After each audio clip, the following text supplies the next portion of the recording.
Guys, when I was a little girl and I lived in Mexico, I would always see these floor to ceiling windows on TV. I had never seen anything like it in my life. I would always be like, when I get older, all I want is to live in a home with floor to ceiling windows. I have that. I get to wake up every single day to that. And I was just looking at my life and oh my God, I almost fell off my chair.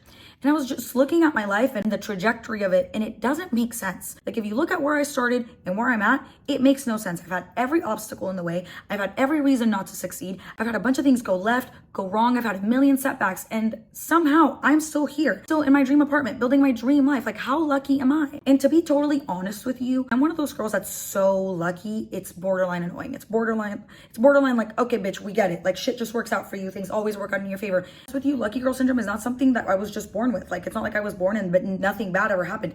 Lucky girl syndrome is something I built because bad things kept happening, because things kept going left, because things kept going wrong. And I just didn't want to be a victim of the things that were happening. I don't even like saying to me because I don't feel like they were happening to me. Like it's just life. Like life happens, and I don't want to become a victim to those things. I wanted to be able to say, okay, that happened. That fucking sucked. What can we do about that? What can we do with it? What did we learn from it? How can we turn this into something positive? Because trust me, guys, I've seen some dark times. I have fought some demons, okay? Life has shown me time and time again that it's got fucking hands. Life has ran me over and backed up into me twice. Even when things were really falling apart, I would find the tiniest, littlest, smallest things to be happy about. You're feeling like, why does this happen to me? Why me? Why do bad things happen to good people? I don't understand. I don't get it. Trust me, you can flip the script. I know what it's like to feel stuck. To feel like no matter how hard you try, life just keeps throwing curveball after curveball, and you're like, bitch, can I catch a break? Can I breathe for a second? I promise you, if you can change your mindset, if you can change your outlook, your entire reality will change. And this isn't some like fluffy like self-help shit, which like I do love self-help stuff, but this is what got me through my dad's death. This is what got me through an emotionally abusive relationship, through the hardest times of my life. Like this is what kept me alive. This is what kept me sane for a really long time. And you know, that's not to say I didn't lose my mind every once in a while. Like I'm only human, as silly as it might sound. Lucky girl syndrome is a mindset, it's a belief system, and it's a lifestyle all rolled into one. At its core, it's really just choosing to be delusional, but it's choosing to wholeheartedly believe that everything works out in your favor. Everything is happening for you, not to you, that you're the luckiest girl in the world, and there's nothing to be stressed about because it's all going to work out the way it's supposed to anyways. And I've applied lucky girl syndrome in one way or another throughout my entire life. Guys, there's real science as to why people that just believe that they're lucky are actually more lucky. There's a book called The Luck Factor by Richard Wiseman. And we'll get into that in a little bit, but like, and I've been using lucky girl syndrome for as long as I can remember. I was one of those kids that my parents growing up always told me there's nothing you can't do. And honestly, to this day, I still believe there's nothing I can't do. And I've had people try to challenge this with like, you can't go to space. Yes, I fucking could. If I woke up tomorrow and said, you know what, I'm gonna go to space, I could figure it the fuck out. Like, I promise you that. It might be one of the most difficult things I've ever done. I might have to marry a billionaire who's gonna figure out how to get me there, but I could do it. I promise you I could. The key is in like saying it and believing it, because I really like, there's really nothing I can't do. But even there has been times where I've been like, oh, maybe I can't do that, but I'm just gonna say I can do it and figure it out later. Your thoughts will become your reality. So when you say, oh, I can't do X, Y, and Z, your brain is gonna look for reasons why you can't. But if you say, hey, I can absolutely do that, even if you're like, that's gonna be tough, doesn't mean you can't do it. And if you tell yourself, okay, yeah, I can figure that out, your brain will literally start looking for ways to figure it out. There's a thing in your brain called the reticular system, or the RAS, the reticular activating system. I don't know the exact science behind it. It essentially just filters what your brain will focus on. So if you're out here going through life saying, hey, I'm the luckiest girl in the world, your brain and your RAS will start focusing for reasons to say, I am the luckiest girl in the world. It's like when you, when you think of something and then you start seeing it everywhere. Like for example, let's say you want to buy a red car and all of a sudden you start seeing red cars everywhere. The red cars were there anyways. You just weren't focused on them. Your RAS is now focused on them. And so now you're like noticing all these red cars. It's not that there's more red cars around you,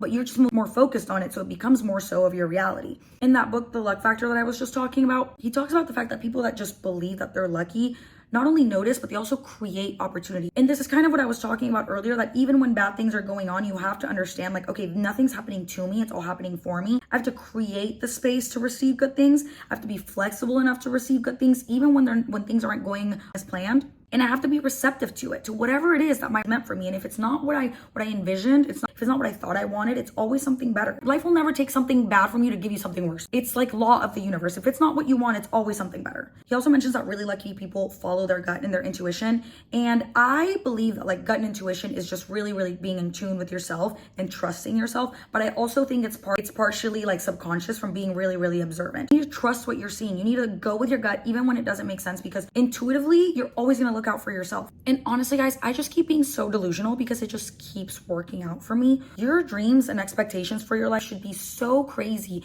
and so outlandish to people. Like you should be like borderline embarrassed. When I was in high school, I was in high school in like 2015. When I was in high school, all I wanted to do was grow my Instagram so that I could make money off of it. This was back when having like 100,000 followers was super uncommon. I remember I used to run around my high school and be like, yeah, like I'm gonna be Instagram famous. And I had this friend who, like, it was a guy friend. So, you know, like guy friends are always trying to humble you and they're low-key haters. And so one day he took a picture of me and he like quoted me on Snapchat, and I still have the screenshot, I'll insert it. And he was like, I'm gonna be Instagram famous, because he thought it was so ridiculous. And 3 years later, I reached 100,000 followers and I monetized my Instagram. Thank you very much. I was like, I'm putting in the work to be a content creator. I'm going to be a content creator. And so then I became a content creator. I was just so willing to bet on myself that I didn't care. It sounded delusional. Like I believe in myself to know that whatever I set my mind to, I can do it. I can back it up. Like I've got the work ethic. I'm smart enough. I'm persistent and consistent enough. Like there's nothing in this world that if I set my mind to it, I can't do. So I don't care if it sounds delusional. I am delusional. And what about it? Because not believing in yourself gotten you. Exactly. Being a hater. That's where it's gotten you.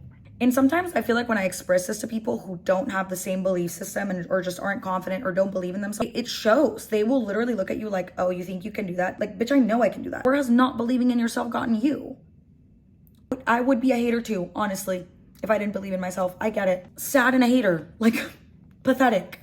Something else that the book talks about is that if you expect good things or you have higher expectations, that's what will happen. This is kind of like a self-fulfilling prophecy, which is where if you tell yourself something over and over and over again, you're just going to start to believe it and it's going to start to become your reality. If you tell yourself, I'm bad at relationships, you might not be bad at relationships, but you're going to become bad at relationships. If you start to think, oh, I'm the happiest person in the world, you're going to become the happiest person in the world, because you're telling yourself over and over and over again, and your brain is constantly looking for things to like reassure your thoughts, and your thoughts and beliefs will change your actions and in turn change your reality. And not because it's what was destined to happen, but because you convinced yourself that it's what should have happened or was going to happen anyways. And so then it does. I don't remember where I saw this, but I saw that a parent who had a generally disobedient kid would always tell them like, yeah, you're really obedient. Like you're a really good kid, when like factually they weren't.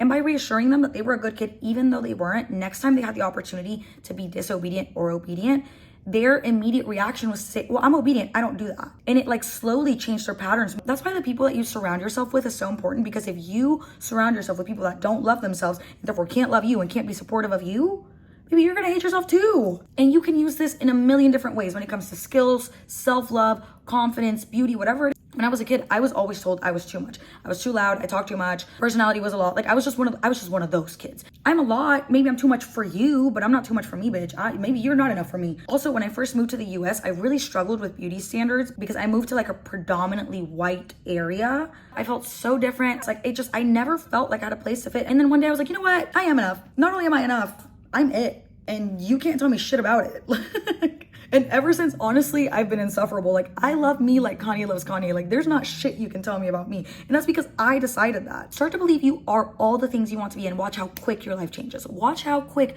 you change your own reality, simply by believing it's going to happen. And one of the last things that he talks about in this book is that resilient people are also really lucky people. And it's because they see the good in bad things. This goes back to what I was talking about earlier. Even in what to me felt like one of, genuinely, you guys, like the darkest times of my life, I was grasping at straws to stay afloat. But whenever I would find something, a little tiny glimmer of hope, it made me all that much more grateful for it, because even when I'm at my lowest, there's still things to find joy in. There's still things to be happy about. There's still love to experience. There's still people to meet and relationships to explore. Like, there's so much to look forward to, even in your darkest times. And gratitude in this is really, really important, because if you're not grateful, you're not going to keep receiving. You need to get to a place mentally where you're just so grateful for everything that you already have and everything that's coming to you. It's like going to Starbucks and putting in an order. Like, you've put in the order, now you're just waiting for it. Like, you can't can't be like so desperate for it. You can't be so stressed about it. I'm honestly never stressed. Never, ever, ever stressed. Even when I should be stressed, I'm rarely stressed because I'm always like, okay, there's a solution for everything. I never know where my ID is. I've lost my card a million times. You guys, I can't find my passport. I have not seen that thing in like 6 months. I should be a little stressed about it. I'm just not, because I just believe that I'm either going to find it or I'm going to figure it out before I need to go out of the country, which is really not that long. I've lost my job. I've had health scares, and I just always believe that it's going to work out the way it's supposed to. So what am I stressed for? And I keep believing it because it keeps working out for me. And I'm not saying that bad things don't happen. I'm saying that when bad things happen, it's still working out in my favor. I don't know. I'm just a happy girl. I'm a grateful girl. And I think I'm living proof that if you believe that good things will happen, good things will happen. You guys, I'm a first generation immigrant. Okay. I didn't even speak English when I got here. Neither did my mom. And we've just built such a beautiful life for ourselves. And there's just so much to be grateful for and so much to believe in and to look forward to that I'm like, everything's worked out this far. Despite the fact that I've just had to roll with the punches. So it's just, why would it not keep working out? But yeah, you're in charge of your own reality, so you better start acting like it. That's about all the yap I have for y'all today. So I hope y'all have a good rest of your day, and I'll see y'all next time.